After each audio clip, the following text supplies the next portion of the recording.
Welcome to Flip It Furniture. My name is Amy. Today we're working on this coffee table. Really sturdy, heavy, nice coffee table.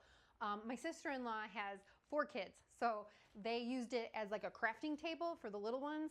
And so there's paint on it and some glue and stuff like that, scratches. I'm gonna show you how we fix all of that and how we give it like a more modern, updated makeover. I needed to take this bottom tier off. It would be extremely hard to strip and sand this bottom tier if it was connected. So I just flipped the table over and removed the screws with my screwdriver.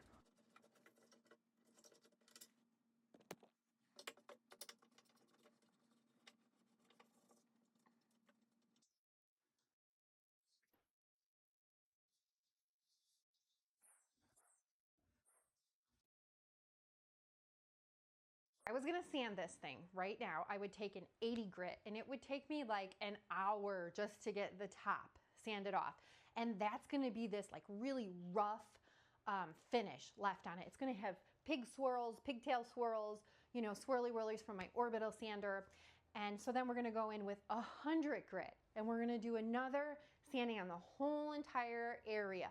That's gonna knock off some of those swirls. It's gonna even out the color. And then we're gonna go in with 120 grit, 120, another full sanding. So that's gonna knock off even more swirls, and then we'll do 150 grit. Now that is going to smooth it out, but the pores are still gonna be open.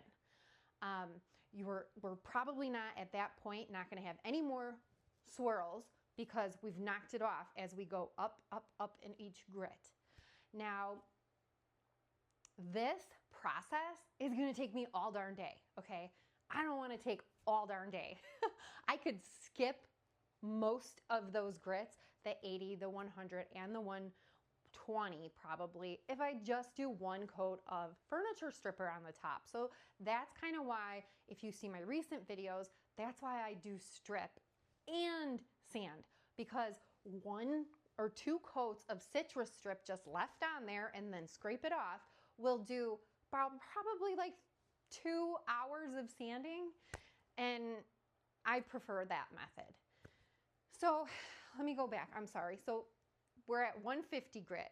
Now I would put the stain on. At 150 grit, we're putting stain on because the pores are open. It's gonna take the stain and then, you know, do 1 or 2 coats, whatever you're gonna do. Afterwards, I'm gonna polish it with like either a 180, a 200, or a 220, just depending on how rough it is afterwards. But usually I just kind of skip through and go right to the 220. And it closes the pores and it makes it nice and smooth, and then I can put my top coat on. So that's how I would normally do it. That whole entire process takes about 4 hours. That's a really long time. That's a lot of sanding. So I don't like to do it that way. I like to skip sanding it with the 80, the 100, and the 120, and I do 1 coat of Citristrip. I put lots of it on there and I leave it. I can go eat some lunch, or I leave it for like 45 minutes to an hour. I can go work on another project, clean, do whatever I gotta do. I don't have to be standing there hurting my back, sanding and sanding for hours. You just put it on and you walk away. So I prefer that method so much more than sanding. And if you watch my videos in the last couple of years, that's why I do it that way. It's just so much easier. I'm still gonna have to sand after I Citristrip, more than likely, because it will be like uneven. So I'll wanna even it out. I could sand with like a 120 or a 150 or even a 180 at that point, because I've got most of the stuff off with the chemical stripper. Now I wanna address another thing. Why do I use Citristrip? Holy smokes, you guys. I cannot believe how many people are against using Citristrip. I don't understand it. I gotta be quite honest. Like, I use Quick Strip and I use Citristrip, and I prefer Citristrip. It smells better. I don't know. Anytime I use Quick Strip, it dries out super fast, even when I cover it.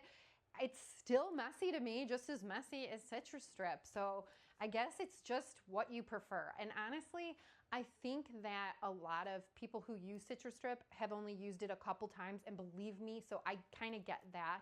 The beginner when you first start using it, yeah, it's horrible. Okay, it is a pain in the butt, but the more you do things, the better you get at them. And I've kind of perfected my Citristrip game.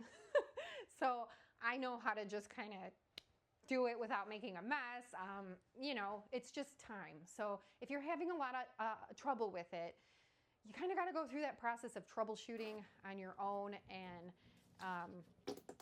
you know, it gets easier as time goes on. And if I cannot use quick strip, like it gives me the fumes and stuff, give me migraines. Oh, I'm a migraine prone person, so I have to be really careful. And the Citristrip does not. So basically, I had to learn Citristrip, and I have to love it because I don't really have another choice. I could use the Green Ease, which I did a video on a while ago, and I do absolutely love that stuff. The more I've used it, that one bottle lasted probably 6 projects or something, so it was $70. That I kind of don't love, but it was worth it because I'm probably spending the same amount of money on my Citristrip. You know, I'll probably get 2 or 3 projects out of that. So if, you know, but just the upfront cost, it's harder for me to spend $70 in my brain upfront. I don't know why, but it's probably the same amount of money in the end. I really like that one. That also, it's like all natural. It's a soy product. And I know a lot of people are like, soy products don't work well. That one works really well. So, but the thing about that one is you got to leave it on for a little bit longer. So maybe like 2 hours. And at first that was such a turnoff for me. I was like, ugh, that's way too long. I don't want to wait all day to do my project. But again, in the big picture, I can just go do something else. So I like that product too very much for stripping if you're looking for like a more eco-friendly paint stripper. But my go-to is Citristrip because the price is right and it's easy. I've done it a billion times. You know, I don't know. I've actually heard someone say like, oh, those YouTubers are liars. You know, that Citristrip doesn't work that way. I'm not lying. Like, you've seen me strip a million things and it just comes off the way it comes off. It works.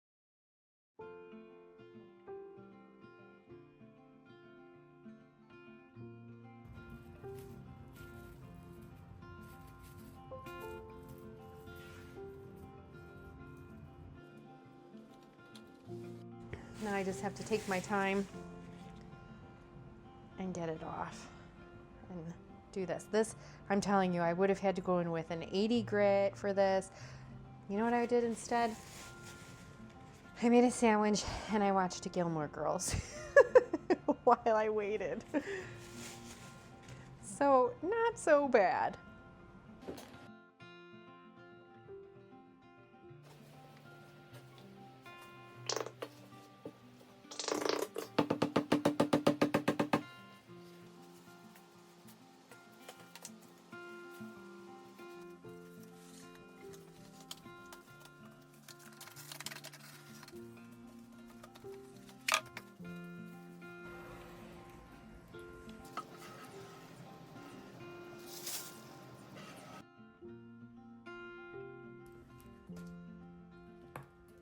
Now, since I'm working inside, I just use some distilled white vinegar to clean up all that citrus strip.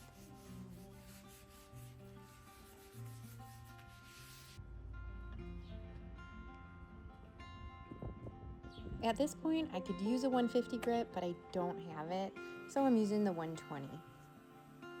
And I sand the entire table, even the legs. I've already stripped the legs, I've stripped the whole table.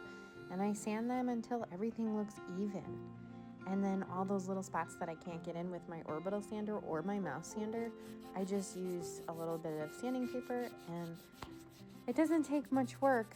I just go back and forth and remove that stain.